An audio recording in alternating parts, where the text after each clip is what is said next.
We talk all day, every day. But have you ever really stopped to wonder if your simple yes is actually being heard the way you mean it? Well, today we're going to dive into how a few common phrases can get completely lost in translation in American business, and, more importantly, what you can say instead to make sure your message hits the mark every single time. Just think back to your last email or chat at work.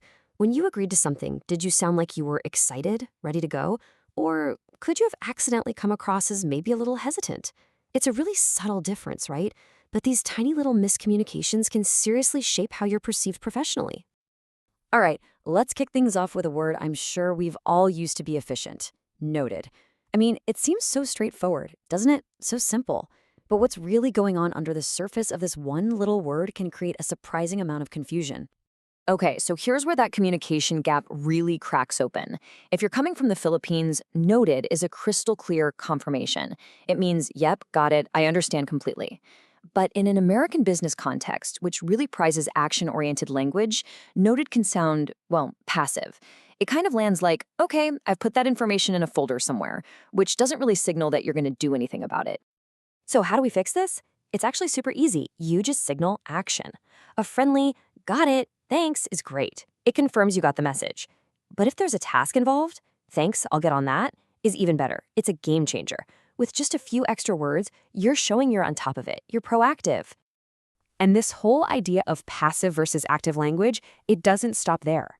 It also pops up when we talk about time. Our next example is a classic case of how a direct translation can cause a major mix-up in what people are expecting. Oh man, this one is a perfect example of how wires can get totally crossed. See, in the Philippines, the phrase sandali long translates to for a while, and it means a very, very short period of time. But in American English, for a while means the exact opposite. It means a long, kind of undefined stretch of time.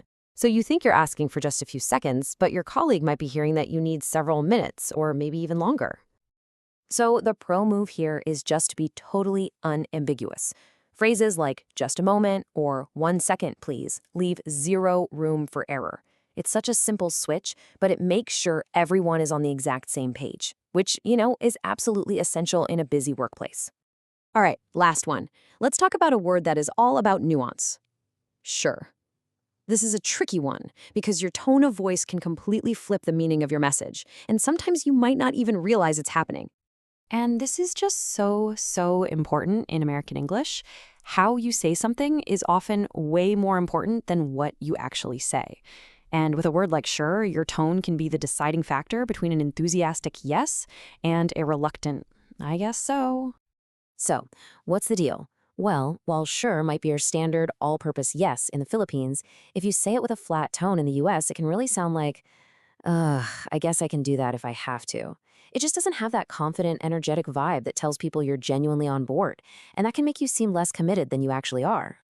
If you want to leave absolutely no doubt that you're enthusiastic, try using more powerful words. Words like definitely, absolutely, or a warm of course are just packed with positive energy. They don't just say you agree, they shout that you're committed. Okay, so we've looked at 3 key spots where miscommunication can sneak in. Now, let's pull all these lessons together into a simple toolkit you can start using right away to make your communication way more powerful and precise. Here it is, your 3-step plan to clearer communication. First, always acknowledge with action. Just swap that passive noted for an active got it, or I'll get on that. Second, be super precise with time. Ditch the confusing for a while and go with the crystal clear just a moment. And finally, number 3, agree with enthusiasm. Upgrade that simple sure to a strong, confident absolutely. And the really important thing to remember here is that these aren't some huge grammatical mistakes we're talking about. They're just subtle nuances of language. But by mastering these small shifts, you can have a massive impact on your professional image. You'll come across as more proactive, more clear, and way more enthusiastic. So here's a little challenge for you. What's one tiny word change you can make starting today to communicate with a little more confidence and a lot more clarity?